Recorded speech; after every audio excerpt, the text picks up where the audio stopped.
Hi, welcome back to the Launch Point Leader Podcast. My name's Lori. This is Beau. We're so excited to be back another week to share with you a story a listener has written in. If you are out there and you just have something you want to share, a story you're going through, a scenario you just want to work through and need an outside source to kind of bounce that off of, we would love to be that. You can write us in at advice@launchpointleader.com. Or if you want us to personally consult you. Absolutely. I mean, we do that, don't we? Launchpointleader.com. And we've got consulting services. We'll come to your business. You can come to us. We also offer workshops, meeting facilitation, retreat planning, lots of services. You can tell she's done this before. Yes. The business. We would love to come serve you. They could have this in their office, in person. Who would not want us in person in their office? Yeah. I can't think of anybody. No one comes to mind. And I've thought about it for a long time. Okay, we have a letter, right? We do. Today we have a letter that says, I need you to get back on track here. I don't know what's going on. Beau and Lori. Happy summer. Happy summer. Happy summer. Today, I'm writing in to ask that you talk more about something you've brought up in the past.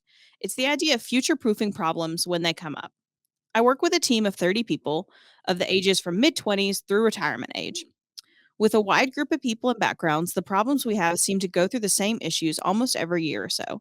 I think we fix a problem and then we onboard someone new and the same problems come up.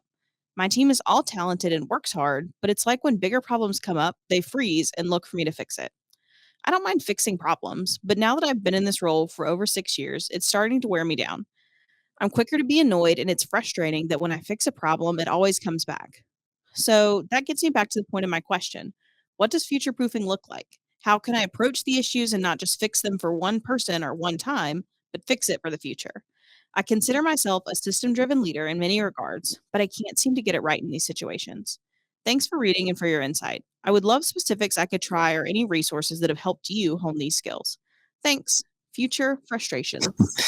I can't, when you said they freeze and look at you, I just think of my kids, and it's like every single one of them have a gene that when they spill a drink, they just go, just freeze, and they look at us, and it's like, clean it up, do something. So I get it.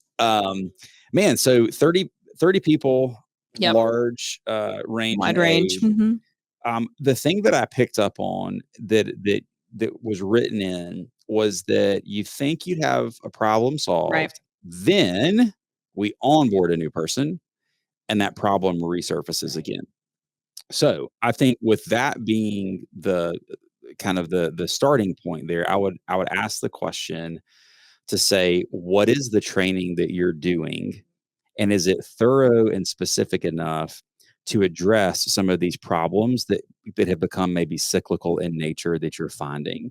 So I would say, look at your training, look at your problems that are happening over and over with the new hires, and go, okay, am I being specific enough with their onboarding process and their initial training that includes training where it would prevent these problems from happening in the first place? How can I get better at that? That would be the first thing. The second thing beyond that, I would just say, is look at your systems. If you're a system-driven leader, look at your systems, and do you not have systems that are in place to prevent these problems that continue to reoccur? Or do you have them in place and they're just not being executed? Because those are two different, scenarios. So I honestly think that beyond those two things, and then just the realization that I have found in 2 decades, problems in business are seasonal.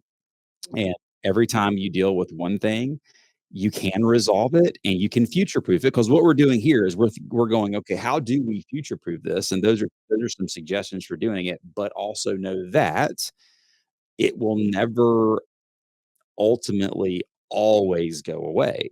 You're hoping for when that next season of this problem rolls around that you'll have enough future proofing done that the valley that you might kind of go into is much shorter and not nearly as deep as the valley that you went through previously with this problem or this issue.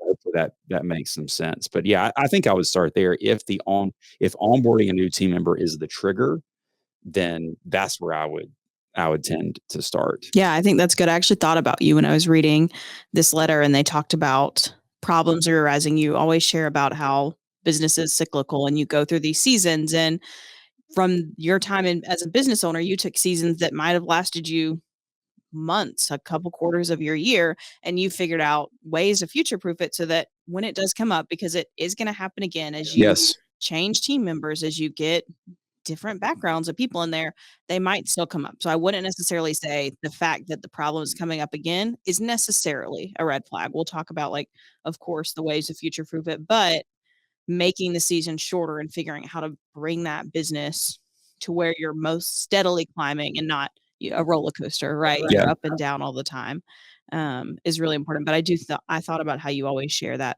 kind of sense of being in a season, like you're in a season right now, and sometimes you've got to acknowledge it and know this is what I've done in the past, or if it's your first time in this season, how to get through it. But for this situation, it sounds like you're visiting these seasons much more often than you would expect for someone in your business.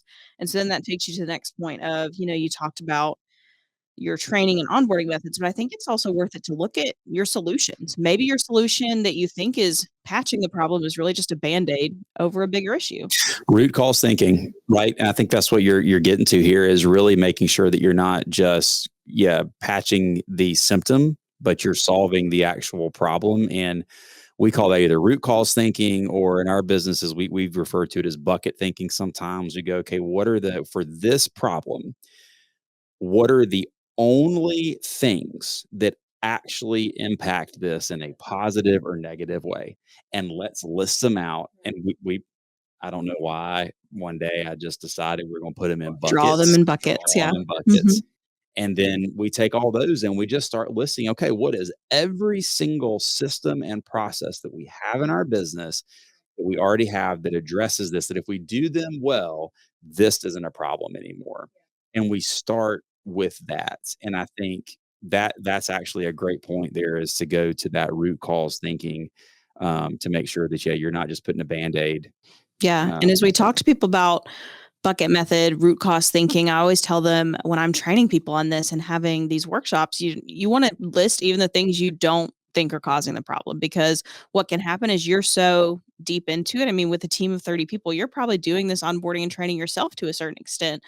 You're so deep in the issue, you probably have preconceived notions of what's causing it. So you go and fix that and assume the problem solved. Whereas when you're really root cause thinking before you can future proof, you might find things and bring in your 10 team members with the longest tenure that have seen this problem a few times. You're probably gonna find things that you're not currently looking at to make sure you're not only finding a solution, but you're finding the solution to properly future proof it. So going backwards a step before you can future proof it fully. Love it. 100%. And that is the only one in the company that can do that, is the leader that is responsible for that particular area or that metric. And so if that is you, the business owner, you're the only one that can do it. If that's you and you're not a business owner, but you're tasked with, like, you are the only one that can and will do that. And if you don't do it, it is such a huge, huge miss that, I think you bringing that up is such a critical point Yeah, for maybe absolutely. why that cycle is continuing to happen. So let's dig back into future proofing. Maybe an example of a time where you had something that was going wrong, causing you to go through these seasons. What's something you put in place that, looking back, you said, yes, that is a true way I future proofed it? I mean, something as simple as, having the right documentation in people's files. Because as a business owner, you're like, okay, get through this, get through this. Now we got to run the business. And then the Department of Labor goes, Yep, they're hello. here. Well, that's a problem if everything is not in there. And they have a way of making you feel pain in a unique way. Yeah, And that's a way so to put it. Yeah. it is. So from that, it's like you put additional layers in place. You're like, okay, you cannot start working until someone has put their physical eyes and hands on these documents. And then every 6 months, we're checking every single file again, even though we know it's right, we're checking them again. We've added additional staff for different things like that. So that's like a really simple example. But another one could be something as simple as what I mentioned with the training piece. Is it's like we're continuing to see X is happening. So how did this is a simple fix, and so often some of these things are pretty simple fixes, but when we let them go, they take on this life of their own. So I just think getting back to, okay, let's retrain everybody on this and reset the expectation, and then make sure we measure what we're expecting and correct in the moment and go. Let's roll. Absolutely. And I think the cool thing about seeing you in action as a business owner is you're constantly using this language with your team and like challenging them to those for those things that they're responsible for. If you are in a meeting and you hear something that is coming up as an issue or maybe just is starting, we talk about the wheels are wiggling, not yet fallen off. Like maybe it's not a problem yet, but you're quick to challenge. What are we doing about this? How are we retraining the team? How are we attacking this? And so your leaders then in turn eventually learn to come to meetings and not just pointing out these problems. They're thinking of those solutions already because when it really comes to future proofing as your business grows and you bring more people on, it's going to take that shared ownership of thinking in that mindset. And so I think that's a great way once you start really thinking this way to now transfer it to your team and teach them to approach situations that way. Yes, the more you can include your team on this, the better it is for everybody Absolutely. involved, Mhm. because they bring their heart and head to the table too. So yeah, out of these 30 people that you're working with, at least a few of them have thoughts, Absolutely. and a few of them probably can identify things that you're blind to see. And as a leader, that's a huge opportunity for most of us, is to take feedback from trusted sources that see things differently and bring that perspective that you might not see, or that angle that you might not be thinking about. Absolutely. Anything else you'd like to share with future frustrations today? No, I think you're on the right track with, maybe it sounds like you've identified where you think it's coming from. Lori, you made a great point of actually stepping back and really working through root cause and go, is that really the case? Or is there something else? Bring some trusted advisors in to help you look at that, realize things are seasonal and cyclical, but the shorter you can make those, the better for you and your business. And then just look at your systems that support it. Do they really support the problems that you're trying to prevent, or do you need to rework those? I think that's just maybe a recap of what we Yeah, said, and perfect I summary. really don't think it's if it goes beyond that, I think it's probably an emotional response from the leader, and we got to get emotion out of it and go, let's solve it, let's get after it, and be done. Yeah, absolutely. Well, awesome. I appreciate it was a perfect summary of everything we've gone through. Future It's really my pleasure. frustrations. Oh, I know it is. Hmm. Future frustrations. Thank you for writing in today. I appreciate you just being willing to share where you're at right now. And hopefully, you've received some of this today and been able to take this and apply this into your role. And anyone else out there listening, if you have a similar issue or something else you want to share with us, we'd love to hear from you. You can always write us at advice@launchpointleader.com. Thanks, and we'll see you next week. See you next time.